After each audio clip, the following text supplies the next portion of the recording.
Ieri l'imbiancata con la neve, da stamane la pioggia con la nebbia, Veneto alle prese con il maltempo, 50 interventi dei vigili del fuoco per disagi sulle strade, nella Marca polemica per l'uso ritardato degli spargisale.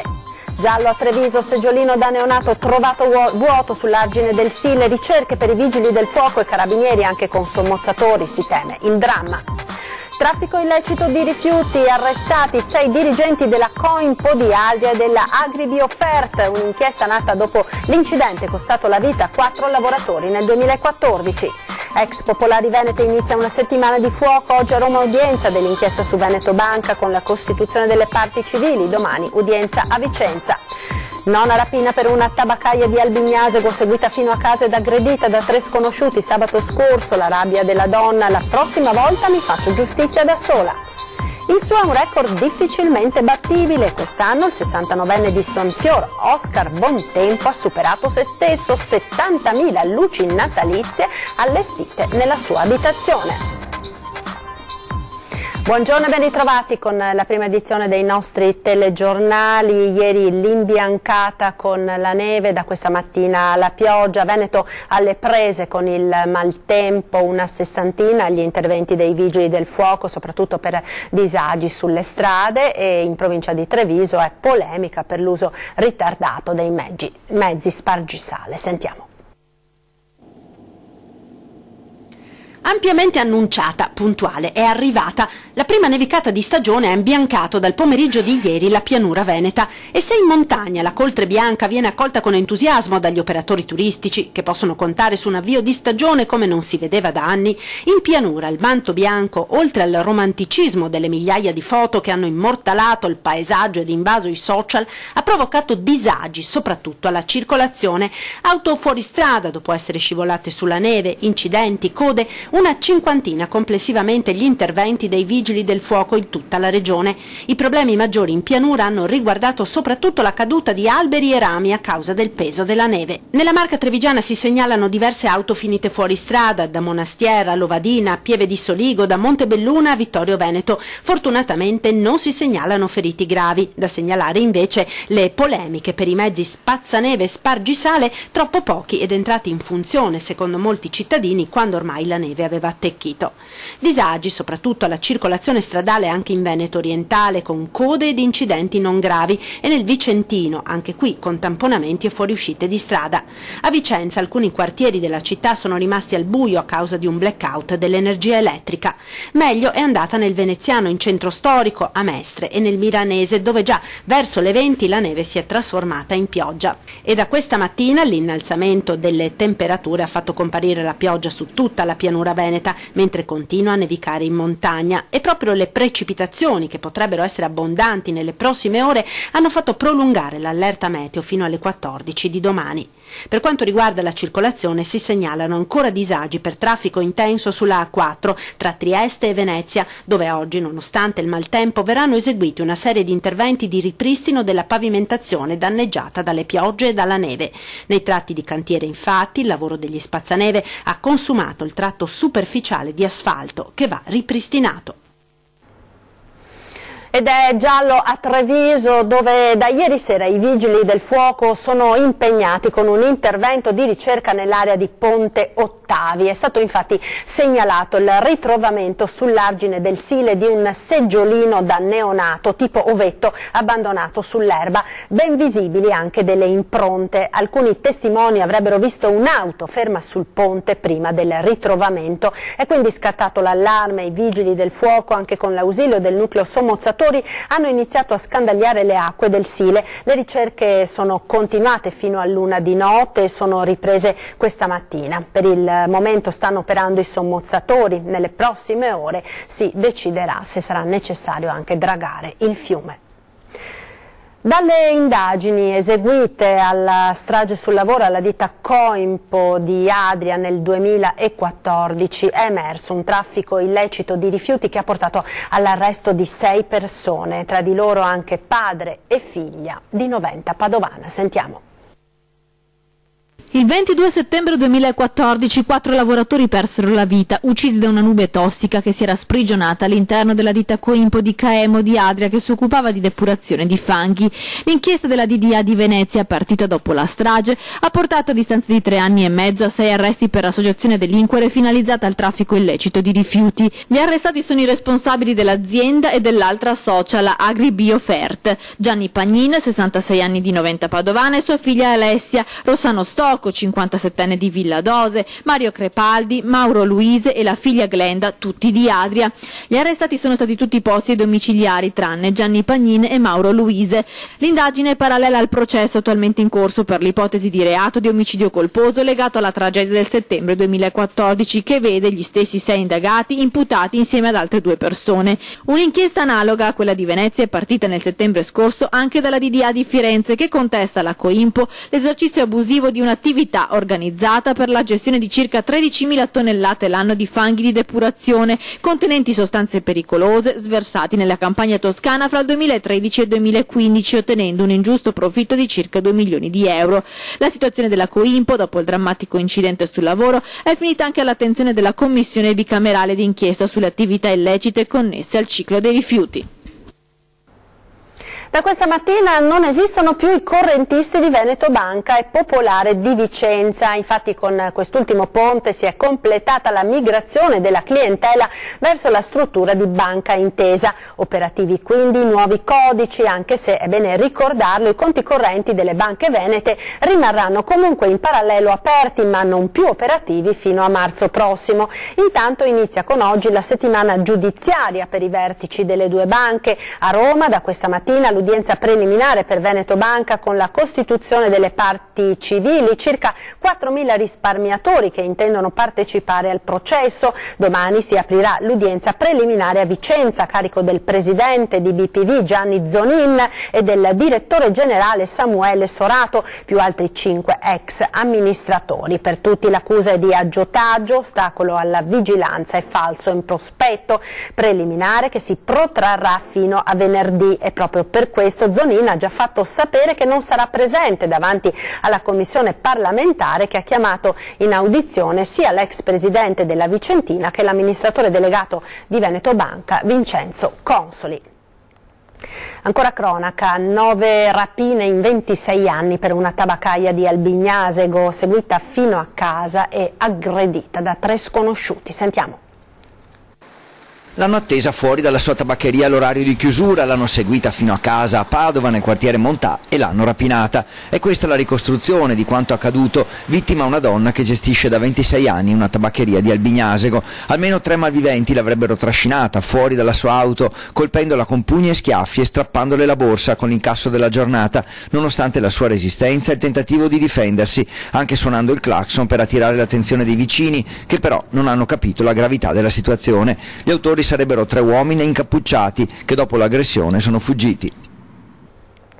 Ed ancora dal Padovano, perché ladri in azione nel fine settimana a Villanova di Campo San Piero. Intanto alcuni giovani del paese si sono mobilitati a guardia di un gruppo di abitazioni. Giovani del paese a guardia delle abitazioni dopo il raid di alcuni ladri nella casa del nonno di uno dei ragazzi di una compagnia di amici. Perlustrando un campo con le torce, i ragazzi hanno sorpreso 2 uomini sospetti che si sono dati alla fuga. A Villanova di Campo San Piero c'è preoccupazione per il recente incremento di furti o di tentati furti. Spesso sono prese di mira le attrezzature agricole delle case di campagna da malviventi impassibili, persino quando vengono scoperti dai residenti. Diverse pattuglie dei carabinieri sono comunque attive nel controllo del territorio. Ed ora andiamo nel veneziano. È stato arrestato il rapinatore di Marghera, si tratta di un 42enne tunisino, ma per tutti i dettagli ci colleghiamo al telefono con Ilaria Marchiori. Buongiorno Ilaria. Sì, buongiorno da Marghera, buongiorno a tutti i telespettatori. Non c'è stato nemmeno il tempo per una denuncia per ricettazione, che è stato arrestato per rapina aggravata, e tra l'altro non è escluso che nei prossimi giorni gli possa essere contestata anche La lite di martedì scorso avvenuta in piazza Municipio a Marghera, al culmine della quale ha estratto un coltello e ferito un marocchino che nella sede della Caritas lo accusava di avergli anche rubato il cellulare 2 notti prima. E così si è conclusa la parabola del 42enne tunisino senza fissa dimora che è stato arrestato in flagranza di reato dalla polizia in via dell'Elettricità poco prima delle 23 di sabato, dopo aver aggredito un cittadino pakistano e minacciato con una pistola che poi in realtà si è scoperto essere finta. Il 42enne è stato bloccato vicino all'intersezione di via della Pila a Marghera, perquisito, aveva ancora con sé l'arma, si tratta di una calibro 8 mm e il portafoglio che si era fatto consegnare dalla vittima. A lanciare l'allarme era stata una guardia giurata a cui il cittadino pakistano si è rivolto chiedendo aiuto e dunque sul posto si sono portate poco dopo 2 volanti della polizia, una ha raccolto la testimonianza, l'altra ha iniziato a perlustrare la zona e in poco si è imbattuta nel sospetto, dunque sono scattati i controlli. Il rapinatore è stato riconosciuto anche dalla vittima al termine degli accertamenti in questura e quindi sono state inevitabili per lui le manette e il trasferimento nel carcere di Santa Maria Maggiore. Da Marghera è tutto, restituisco la linea allo studio. Brutta disavventura per il noto ciclista trevigiano Sasha Modolo. Il velocista azzurro di Vazzola è stato investito sabato da un'auto pirata mentre si stava allenando sulle strade di Asolo. Sulla vettura un uomo in compagnia di una escort. L'investitore è scappato dopo che il ciclista ha detto che avrebbe chiamato i carabinieri, mentre la donna si è dileguata sostenendo di non conoscere l'uomo che era alla guida della vettura. Fortunatamente le foto della targa scattate dal ciclista sono servite a risalire all'identità del pirata. Togliere ai genitori i bimbi rom e sinti che non vanno a scuola, il dibattito è aperto in regione. Intanto abbiamo chiesto ai cittadini di Marghera che cosa ne pensano. Sentiamo. Se si vuole avere qualche speranza che vengano educati, bisogna togliere i bambini dagli 0 ai 6 anni ai genitori rom e sinti.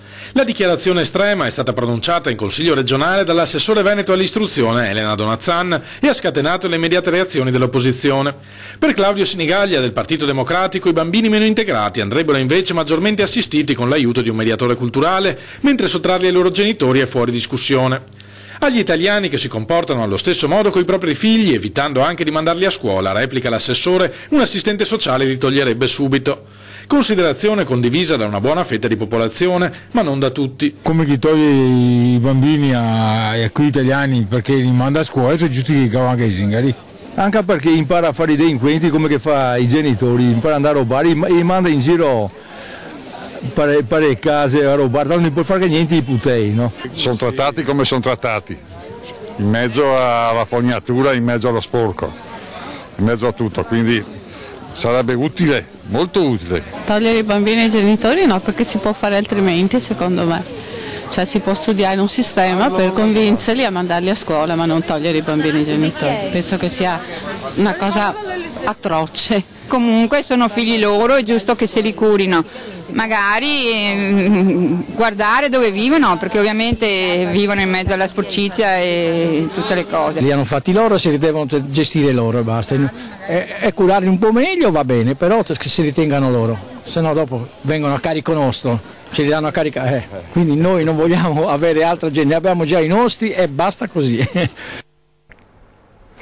Inaugurazione ieri a Santa Lucia di Piave della 1547esima edizione della Fiera Agricola e dal palco il sindaco non ha perso l'occasione per riaccendere i riflettori su un progetto già approvato ma mai finanziato, quello del casello del Piave sulla A27. Sentiamo.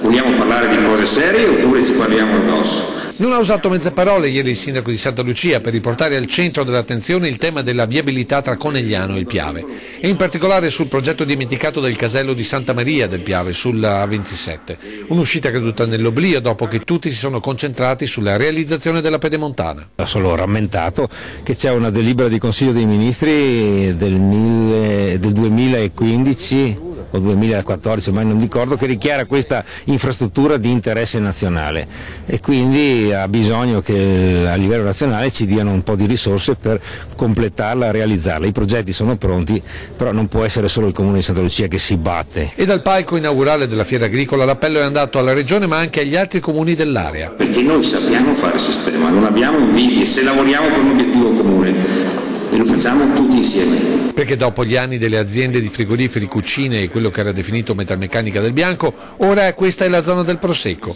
Economia che chiede infrastrutture viarie e amministrazione comunale che ha chiesto sostegno alla Regione. Siamo all'anno zero in questo territorio, vediamo che fatica fa la Pedemontana, ma è sulla destra Piave.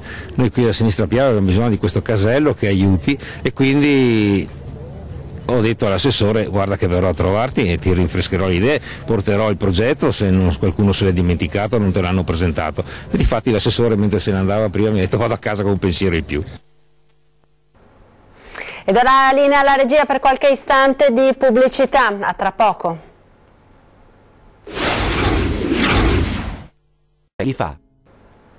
Ed eccoci in diretta con la prima edizione dei nostri telegiornali. Andiamo ora a Mestre, dove in via San Donà è stata inaugurata nei giorni scorsi la prima impresa di onoranze funebri tutta al femminile. Il primo trasporto di un feretro, Silvia e Francesca se lo ricordano bene, era il 9 marzo scorso e al termine dei funerali i parenti del defunto le strinsero in un abbraccio senza fine.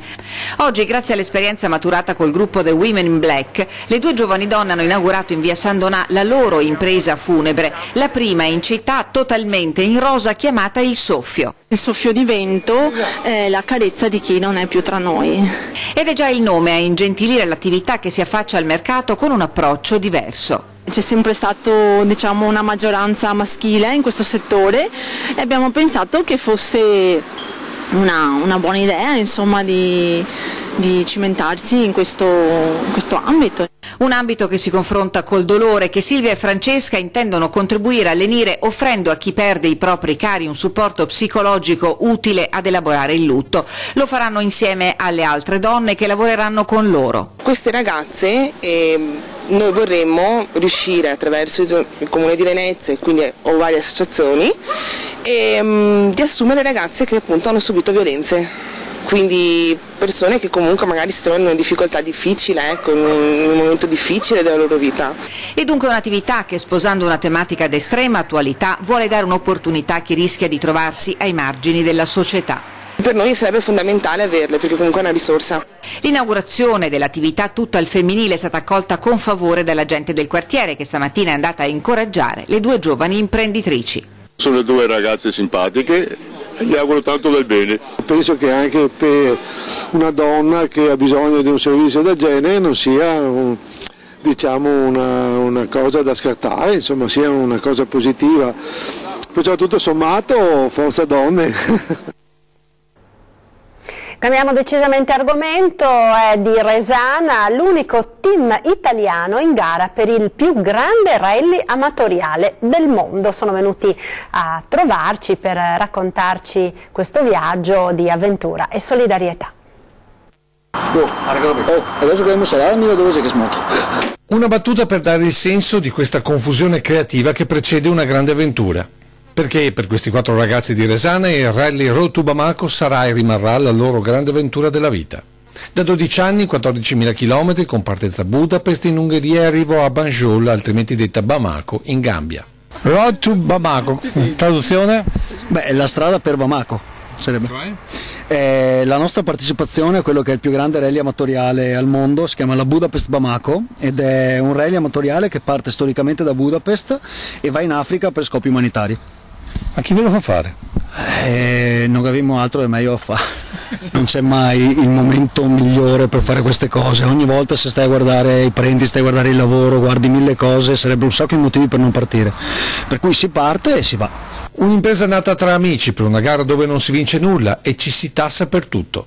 Penso che la soddisfazione più grande sia quello di portare a casa il risultato di essere riusciti a fare una cosa di questo genere, cioè arrivare in una meta così lontana non credo sia da tutti, e oltre a questo, oltre a essere riusciti ad andare e tornare a casa, è la parte di solidarietà, nel senso che in questo posto qui verranno creati dei pozzi acquiferi, e non è una cosa da poco, e noi cerchiamo di sostenere per conto nostro il QAM. Obiettivi umanitari finanziati con queste magliette, oltre al sostegno di tutta Resana.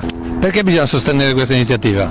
Ma perché hanno degli scopi ludici che si ripagano loro, e con il resto sostengono un progetto molto interessante del QAM, il primo 118 a Bamako. Intanto la prima soddisfazione c'è già. La soddisfazione di portare il tricolore, il leone di San Marco, a svettare su tutti quanti gli altri non è una cosa a poco.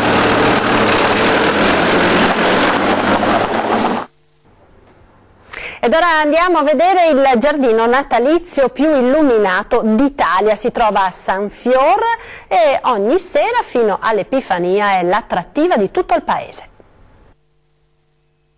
Sera verso le 5 va acceso tutto il giardino e comincia a arrivare gente. Ieri sera più o meno sarà passato 2000 persone di qua. È diventata l'attrazione del paese di San Fior. Luci natalizie ovunque, tanto che il giardino di Oscar detiene il record italiano per punti di illuminazione. È un giardino con 70.000 luci, quindi alla sera è illuminato al massimo.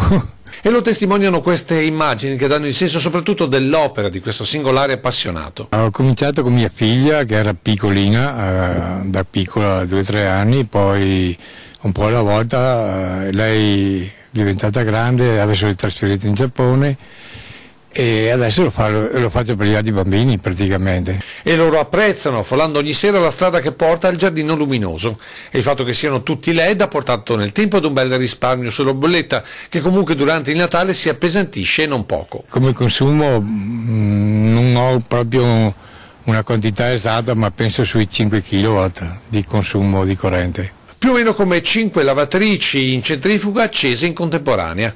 Oltre alla corrente c'è la spesa per le luminarie vere e proprie. Qui Oscar pare abbia preso spunto dagli acquisti della moglie. E alla fine, poco prima di Natale, dove fanno le svendite, comincio a fare incetta di luci per il prossimo anno. L'anno scorso hanno preso 5.000 di nuove, quest'anno altrettante, ne ho aggiunto altri 10.000. Più qualche oggetto che si vede in giro. Che comunque nel complesso è una bella spesa, ma quello che fa la differenza è l'impresa. La preparazione del giardino e luci circa 1 mese e mezzo, lavorando 4 ore al giorno. Comincio circa novembre, metà novembre, e finisco dopo la metà gennaio. Le luci rimangono su fino al 7 di gennaio, dopo l'Epifania. Come dire che in questo caso non le feste ma tutte le luci si porta via, e rimanendo in tema di frasi fatte è proprio il caso di dire che per il giardino più illuminato d'Italia ci vuole buon tempo. E torna la rubrica dedicata ai vostri presepi. Anche quest'anno potete inviare le immagini della vostra rappresentazione della Natività, un appuntamento immancabile delle feste di Natale per uno dei simboli più amati. Inviate le immagini ai numeri che vedete in sovraimpressione, redazione@antenna3.it, oppure 351 1755 340, oppure ancora lasciate un messaggio allo 0422 02 30898. Se usate lo smartphone realizzate le riprese con il telefonino in orizzontale. Nel caso non possiate effettuare voi le riprese, scrivete o lasciate un messaggio alla segreteria telefonica con nome, indirizzo, telefono e caratteristiche del vostro presepe. Vi contatteremo. E siamo giunti al termine di questa edizione. Vi ricordo i prossimi appuntamenti. Subito dopo il TG torna ore 13, giù le tasse, la gara dei partiti, solo promesse, il titolo della puntata di oggi. Ospiti in studio Cristian Ferrari, segretario della CGIL del Veneto, Giorgio Santini, senatore del PD, e Stefano Marcon, sindaco di Castelfranco e presidente della provincia di Treviso. Conduce Daniela Gregnanin. E questa sera alle 20:10 Ospite di Ferdinando Avarino sarà Domenico Presti, il sindaco di Arcade. Si parlerà anche di sicurezza con i primi collegamenti da Padova, dove ci sarà la marcia per Walter Onichini, il macellaio indagato per avere sparato ad un ladro. Collegamenti che poi proseguiranno nel corso di Ring, che torna questa sera alle 21:15. Il nostro approfondimento, la politica alle corde, si parlerà di sicurezza, di legittima difesa. Ospiti in studio Massimiliano Barison, consigliere regionale di Forza Italia, Jacopo Uberti del Movimento 5 Stelle, Roberto Grigoletto, vice sindaco di Treviso, e Carla De Conti, la tabaccaia di San Fior, più volte rapinata e finita sotto le luci della ribalta dopo essersi fatta il porto d'armi. Appuntamento quindi con Ring a partire dalle 21:15. Ed è proprio tutto per questa edizione, vi ringrazio per essere stati con noi, vi lascio come sempre in chiusura alle nostre previsioni del tempo con il meteo. Buon pomeriggio.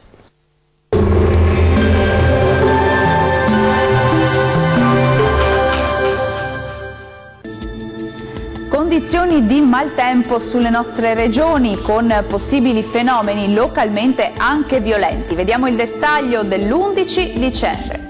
Sul Veneto precipitazioni diffuse su tutta la regione, forti o molto forti sui settori alpini e prealpini, e la neve cadrà abbondante sopra i 1200-1300 metri.